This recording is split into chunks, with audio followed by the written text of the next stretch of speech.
Hello and welcome to the interview on France 24. Our guest today is the first woman to found a political party in the Arab world. Tracy Chamoun, welcome to the program.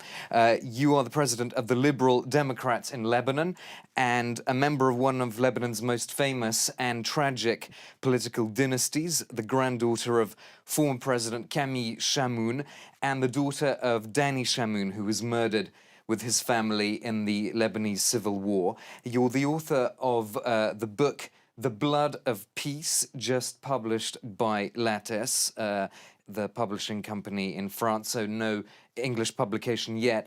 The subtitle of that book is The Future of the West is Being Played Out in Lebanon. That's my rough translation. We'll come to that later.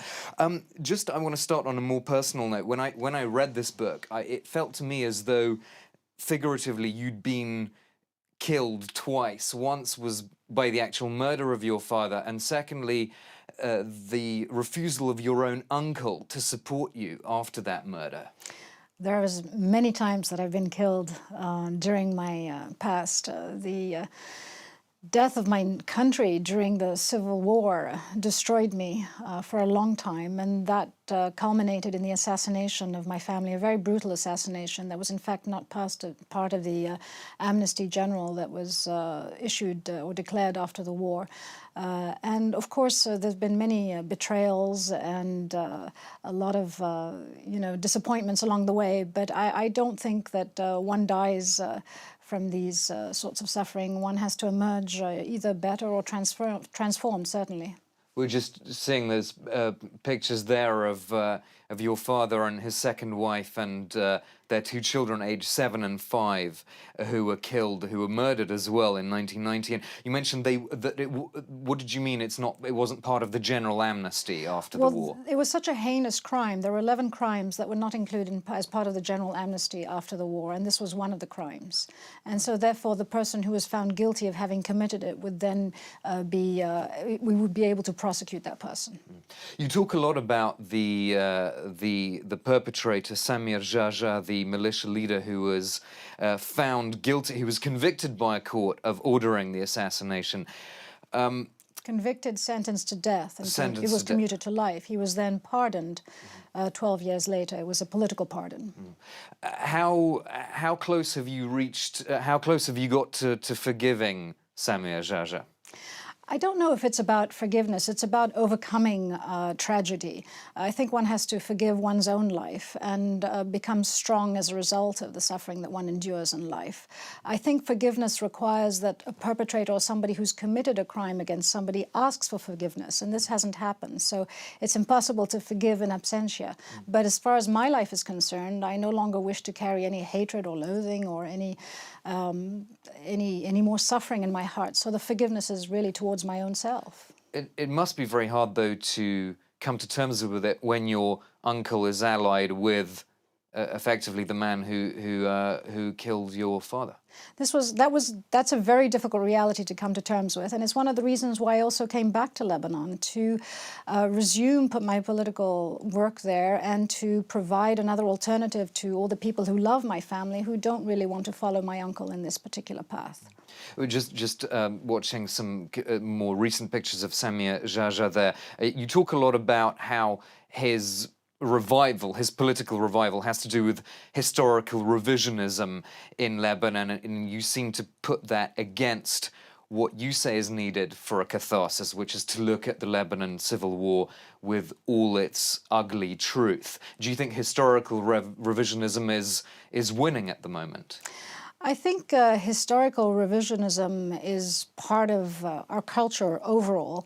That's why it's very important to be somebody who carries the truth and wishes to transmit the truth at many levels. There are many people who live through terrible conditions and are bearers of the truth. And I consider that book, the book that you're holding in your hand, as a testimony to that truth, as a reminder of what happened. We lived through terrible times in the war in Lebanon, and if we don't learn from our past, from our mistakes, we're not going to evolve into a better society. So that was really the purpose of the book, to say that we can forgive, but we must not forget. We must grow and learn from the past. You talk a lot about the need to create a kind of neutral citizenship idea, one that is divorced or at least separated from confessionalism.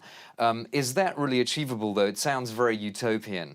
I don't think we can divorce ourselves from our sense of confessionalism because it's part of the traditional structure of Lebanon. What we can do is create a certain neutrality towards external events around Lebanon. Lebanon's always been prey to divisionary tactics, to people wanting to create problems and separate the different confessions. If the Lebanese can gather around their own identity as Lebanese and deal with their issues as citizens, then that's a whole different question altogether. Do you not feel more pessimistic about the prospect of that happening, given the Syrian war and this flow of refugees into Lebanon? I think we're at the edge of a precipice here, and it can go both ways. But because we've had the experience of war, we're somehow ahead of all the other countries that are today plunging into war. We know that war isn't a solution. We know that no community can ethnically ever erase the other. So we have to coexist. We have to find a way to cooperate and to talk to each other and to resolve our problems internally through dialogue. There's still a fatigue, obviously, from the civil war, to put it mildly. So you think that will kind of stop a return to that level of conflict from 1975 to 90? I think that is today what is stopping it, is the memory of the war. But what's scary is the next generation, the new generations who never lived that experience of war and hatred and division and horror, and who today are being instigated towards carrying arms and fighting and becoming more militant. And this book is sort of destined to their readership, because I want them to understand that war is not a solution. Can you make that point, not in a book, but in a more classic political context, because you are the president of the Liberal Democrats in Lebanon? This is why we also created the party, to provide a viable alternative, to talk about what a modern Lebanon would look like. What would it mean if we Lebanese decided all to get together and to create a nation, and to value our citizenship, our Lebanesehood, above our confessional divisions? You have a few ideas here which are interesting. For example, setting up a non-confessional lower house and a sort of watchdog upper house that would be more confessional. But again, it's very hard to imagine how that could really happen. It's actually part of the Constitution. It's part of the revisions that were proposed during the Taif, I suppose, conference at the time when they rewrote the Lebanese Constitution. It is possible. I think that you cannot deny the confessional nature of Lebanon. You have to really accept and honor the diversity. That would be the key. It's not to actually say that Lebanon is not traditionalist in the sense that it has religious communities, but to honor the difference of each of those communities and to have them talk and coexist together. You also write a lot about clientelism. Is it difficult to make an impact when you yourself are from a political dynasty? I mean, one has the impression that you can only make progress in Lebanon if you come from a name that's a brand. This is true today, and this needs to change. It needs to become a platform that's open to a lot of people. There are wonderful people in Lebanon with great political ideas, and everybody should be able to compete equally on the political scene. The problem is that you have this very traditionalist, feudal, patriarchal system today that is in place. But there's also a lot of people who are willing to come forward, and a lot more women are willing to come forward and hopefully participate in the elections and change the profile of the electorate in Lebanon. So your priority then is now, what are you focusing on? The parliamentary elections? Yes, I'd like to. I mean, hopefully there will be elections. Right now, there's not even an electoral law that anybody can agree upon. There's not even a government, and much less elections. So hopefully we will have all three not too far in the future. And what's I mean, how do you see the Liberal Democrats fitting into the sort of wider, the picture of political forces in Lebanon?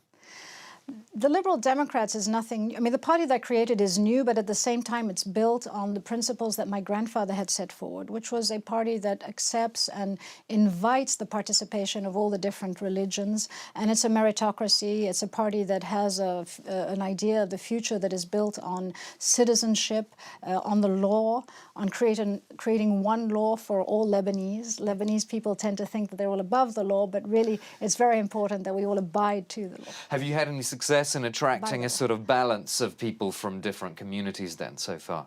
Yes, definitely. I mean, we are, as a party, our distribution is nationwide, and we have people who are interested in joining us from all different confessions. So would you think that would make you different from any other party that, correct me if I'm wrong, that is basically based on a community that is Yes. Christian or Druze or something else? Any party that today is fundamentalist or extremist or segregationist or partitionist certainly would not be in the same line of thought. And who's the main target for attracting people to this idea of a kind of neutral citizen idea? Is it young people in Lebanon? What kind of ages are we talking about? I think it's everybody. Everybody realizes that the only future that we can have is a future that is shared, a future that we have in common. So we have to create a dialogue of moderation and move away from any extremist thinking that's going to segregate or partition. Okay, we'll have to end it there. Thank you very much Thank for you. being on the interview. Tracy Chamoun, author of The Blood